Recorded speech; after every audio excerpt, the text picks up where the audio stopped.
Hi, this is Joe at the National Weather Service here in Billings. I thought it might be kind of fun to go back and look at the wet weather we've had here recently.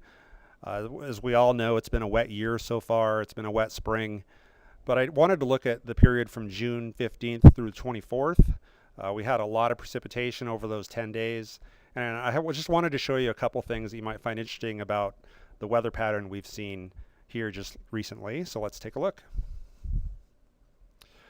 First, I wanted to just show some totals over those 10 days.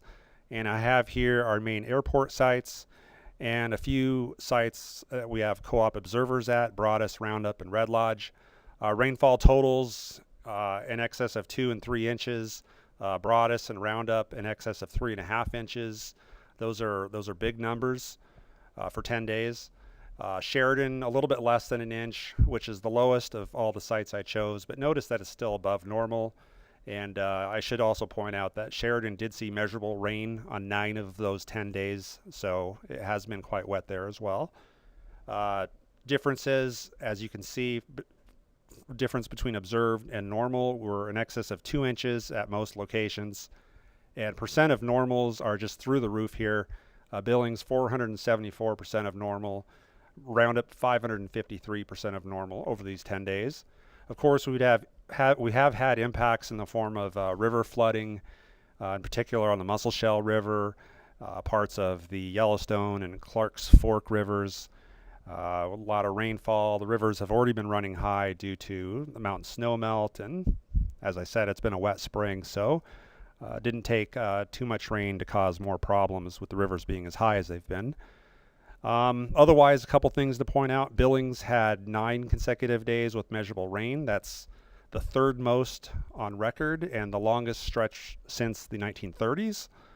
And also interesting is our office actually only issued 5 severe thunderstorm warnings, and that's notable in that mid-June is our prime time for severe weather, and you would have expected in a pattern that was as wet as this one that we would have had more severe weather.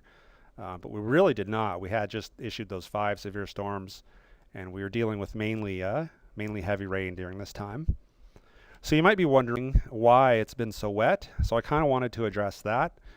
I have here 3 maps of North America, climatology, and this shows basically the kind of weather pattern that we typically see in the middle of June. The middle one is what we did observe this year, and then on the bottom right is the difference between the two. And to go back up to the climatology, normally we see a westerly jet across the Pacific Ocean and a slight ridging over the Northern Rockies, and generally a west flow across the area. That's typical. But this year we observed a large, strong ridge of high pressure aloft up into Canada. And if you follow the lines off the Pacific, you can see a split jet stream as the lines split here.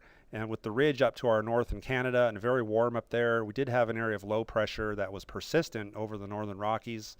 And this is really the reason that we had as much wet weather as we've had, a persistent area of low pressure aloft, a disturbance there that really didn't move much. And so that allowed for the weather to be quite wet over those 10 days. You can see the difference here, the reds up to our north, that's suggesting stronger high pressure aloft than normal. And a little blue over our area is a little bit lower than normal. So again, this is the pattern that's set up. It was a wet weather pattern at a wet time of year, and gave us the rain that we got. You might ask, why did we see a weather pattern such as this? And really is never just one reason for things like that. It's weather patterns are complicated. Their interactions are very complex. Some reasons might be, polar sea ice is quite a bit below normal, and so that does tend to allow for warmer air to surge northward, and we definitely saw that into Canada here recently and for the past month or two actually. So that's one reason. Another would be, weather patterns tend to lock into position for certain lengths of time, and so this pattern happened to set up for a while, these 10 days, and anytime a pattern sets up like this in a wet time of year, like I had said before, you're going to get some wet weather. So we did kind of lock into that for a while. Looking ahead, we are going to see a return to, after a couple quiet days here, some more active and cooler weather starting this upcoming Thursday through the weekend. But it does look like we might see a shift to hotter conditions It's only a matter of time before that happens, but some hotter conditions as we move into July, towards the 4th of July and after that. So we will keep you posted. So hope you enjoyed the video. Have a good day.